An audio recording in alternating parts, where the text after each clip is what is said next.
Hello, Oldfourfinger. A few people have asked me on my stream about curries.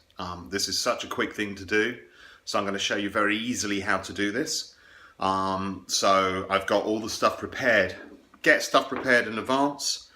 Yes, I'm reading this from an auto cue, alright? You will need 6 garlic cloves, 1 large onion, thumb-size fresh ginger, peeled and roughly chopped. The other first 2 things you want roughly chopped. 1 teaspoon of ground cinnamon, 2 teaspoons of ground cumin, 2 teaspoons of ground coriander. Did I do 2 or 1? I think I did 1, I should add that. 1 tablespoon of paprika, 1 teaspoon of chili powder, 1 teaspoon of salt, 1 tablespoon of tomato puree, and you'll need some oil, actually 4 tablespoons of oil, quite a lot. 1 kilo of casserole lamb. And that's interesting because lamb's not that easy to find in the supermarket that's casserole in a kilo, but I went to a local butcher's, got mine, and it's actually cheaper than the supermarket. 8 to 10 cardamom pods, lightly crushed with the back of a spoon. And the most important ingredient for this, because it's a simple lamb Rogan Josh, so it wants to tenderize very quickly. You will need 300 millilitres of lager. In this case, I got Heineken. Personally, I think it's only good for cooking anyway, but that's what I'm going to be using. So, on with the method. Let me show you. Okay, so I'm wearing the phone around my neck to show you what I'm doing, so you don't get to see me as well, which is good. Right, onions in here. I don't know how you're going to do this. You've got a food processor, you can use that. All the garlic, which is a lot of garlic, in with the onions. We need to just get all of that out of there. You've got your ginger as well, all the ginger. You're going to make a paste. Quite often curries are all to do with paste. There's all the bits and pieces there, paprika, etc. It's all in there. One thing I haven't got is a tablespoon, which is not good. So let me just get the tablespoon. Comes back. Edit. Don't tend to edit my videos, but I might do. Depends if I've got the time. 1 tablespoon of tomato puree, which I forgot to put in the bowl. So just going to get the tomato puree. Tesco's get an advert there. 1 tablespoon of tomato puree. Bosh. Now, paste. I'm going to use a hand blender, just a simple hand blender with a blade.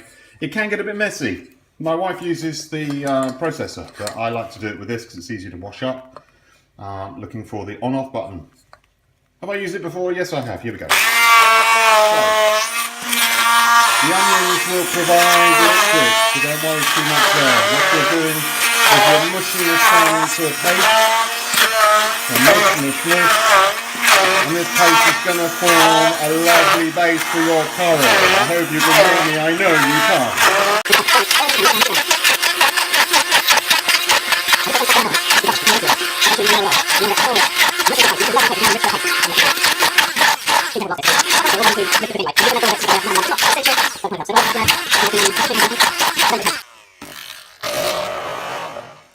Are we done?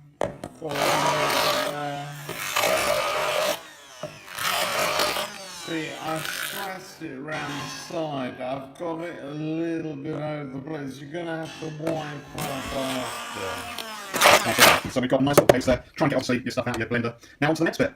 Right, not to add to the paste, this actually goes in with the meat. You will need 8 to 10 cardamom pods. So I've got a pestle and mortar and pestle, that's the one.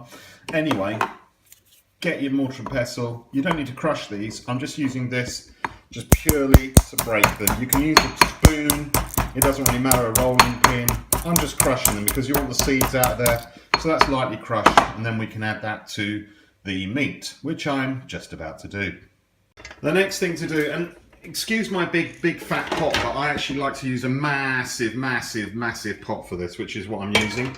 And I've just flicked oil everywhere because I forgot I'd already put the oil in, which is a bit stupid. I'll tidy that up in a minute. You want 4 tablespoons of oil in there, which I've got, which is quite a lot, but it will go into the sauce. I mean, if you buy a pre-done sauce in a supermarket, you know it's going to have a fair amount of oil in it. Most of them do. So we're going to heat that up. And we're going to cook the lamb in 2 batches. So yeah, my pot looks really dirty, but it isn't. We always use it for curry and stuff, and it does get cleaned. Although recently we haven't had a dishwasher, so I've got hand clean. Next time it's going to get a dishwasher clean. All this stuff around the side is just from usage. It's not actual dirt on there. Just looks bad, got to say. But it's like a billy, like a sort of like a camping billy pot, if you like. You know the ones? Massive thing, absolutely. I mean, there's the flame. It is huge. But I actually like to use as big a pot as you can for this, because it does get messy and it's going to need to be simmering for a while. So anyway, there's my well-used pot. So I have no embarrassment with my pot. It has done many, many good deeds. And it's just getting hot in here now. I've got the lamb here, which is here. There's a kilo of lamb. I'm going to cook this in 2 batches because the temperature will drop. As soon as you drop that lamb in there, the temperature will drop. We want to do it in 2 batches. We want to brown the lamb. So I'm just waiting for the thing to heat up right now. And you can hear a little bit of a spit there from the oil, but we're going to add the lamb. Just add a couple of pieces. Not quite hot enough, really. So we're just waiting. It will cook, just wait a little bit longer.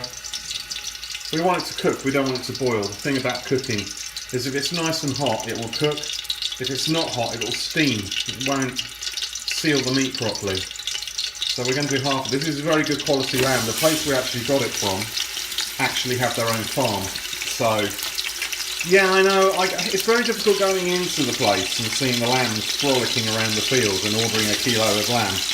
But, you know, unless I'm going to become vegetarian, then I'll be a hypocrite just going to buy it in the supermarket in a packet, you know. So this is good quality lamb.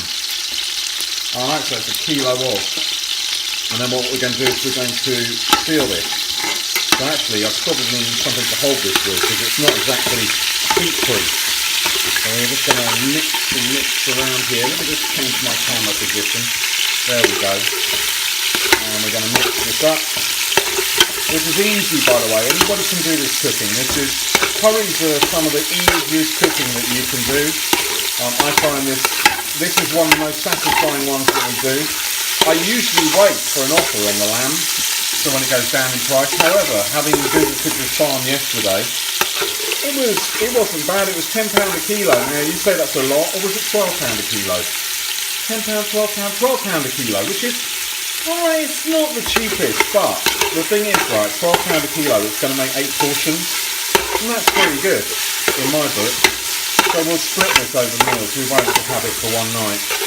So what we're doing here is we are sealing the meat, and when it's sealed, we're going to take it out, do the rest. And then when we've done the rest, I'll show you the easy next bit. I did actually do pilau rice on one of my other streams, but I should do the pilau rice again at some point so you can see it. But perhaps I can find out which video it's on so I can link to exactly where it is. Obviously the lamb produces oil itself as well, because it's kind of an oily meat, but it'll all add to the sauce. So we're getting here. It's getting there slowly. You see why you have to do the 2 halves. That's actually pinker than it looks in real life. I've got some overhead lighting here which is lighting up everything to the max. It's not quite done. It's interesting. I'm looking at it in real life and I'm looking at it through the camera and it definitely looks more vivid, more pink through the camera. But we want to seal that. It's going to cook for ages anyway. It's going to cook for an hour and a half at least. And the lager that I'm going to add in here will tenderise the meat. So we're just adding that in a short while. Not quite yet. That looks pink there. It's really weird because you can see those bits here that look brown, but it looks a lot browner through my own eyes than it does through the camera, which is kind of bizarre. Look at that lighting trick, I suppose. That looks particularly red. Does it look red in here? No, it doesn't, you see. Oh, which bit is it? That bit? Yes, it is. We're getting there though. And once we've got, I'm going to do the other meat now. So when you take this out, I'm just going to put it in a bowl, and then I'm going to heat it up again, do the rest. So I will come back to you once I have done that. Thank you. So 500ml bottle of lager. Let's take the top off here. We'll do that. Can we take the top off? It's the easiest thing to do. Yeah, I can't do it. Right, we've done that. Take the top off. Right, I'm going to estimate this. So this is a 500ml bottle. So half of it will be 250. We want 350, so we want most of it. So we're adding that to the lamb mixture. I would say I've got about 300 there. That's about 350. You see the bottle there, left there. A little bit more, dash more, 350. You know, 330 is what I wanted actually. You could get it in a jug and do it properly if you feel. But this is going to all go down into a lovely mixture once it's finished. So we're going to put that on there, like so. Mix it in a little bit. Now that is going to stay in the pan for the next hour and a half. So what we're going to do, I think we just bring it to a simmer. I think we're going to bring to a simmer, yes, and then cover it for, it says an hour and a quarter. Now I tend to do it for an hour and a half. It sort of thickens up the liquid a bit more. So what we're going to do here is we've got it on high temperature. As soon as I see the bubbles come through, so as soon as I see some boiling going on here, I will turn it down to a simmer, put the lid on it. Here, see some bubbles here coming through. It's nearly there, it's not quite there. I want it to bubble a bit more first. Looks nice already, right? It does, it is. It's the easiest thing to cook. Yes, the ingredients are a bit pricey on the lamb, but it will do you. It will do a family, well, we've got 3 of us, we'll have 2 nights of generous portions. Officially, I think it's supposed to feed, it feeds 4 to 6, so that is about right. It's generous though, because there's 3 of us, and we do eat, we eat probably more than the average, so we'll be looking at 2 nights, generous portions, a bit of naan and some pilau rice as well. As I say, I have done pilau rice on the stream before. I shall have a quick look through Zoom where it is and link you. But I can do it again at some point. Right, it's bubbling nicely now, so we're going to turn that down to a simmer. We're going to put a lid on it, stick a lid on it. Where's my lid? On the other side, let me just get my lid. Put the lid on it. Where are we? Put the lid on it. So we want to put a timer on, which I'm just doing now. I'm going to do it for the hour and 20, but I'm going to go for an hour and 30. That's that done. We'll come back to it when it's cooked and I will show you. Okay, so this is it dished up. This is the Rogan Josh. As you can see here, there's a bit of bay leaf in that one, but I hope you can see the colour. The colour's good. There's the pilau rice as well. You'll be able to see that. That has got cardamoms in as well. You can see the cardamoms there.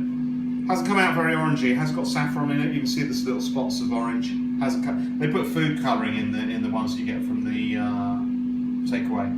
But that is delish. Let me tell you, that lamb Rogan Josh is delish. I've got the naans to go with it. There you go. We're going to go and eat. Num num num. Rogan Josh, if you want to make it, that's fine. Again, the rice is easy. I can link you where I made the rice on the stream. Thank you very much for watching. See you next time.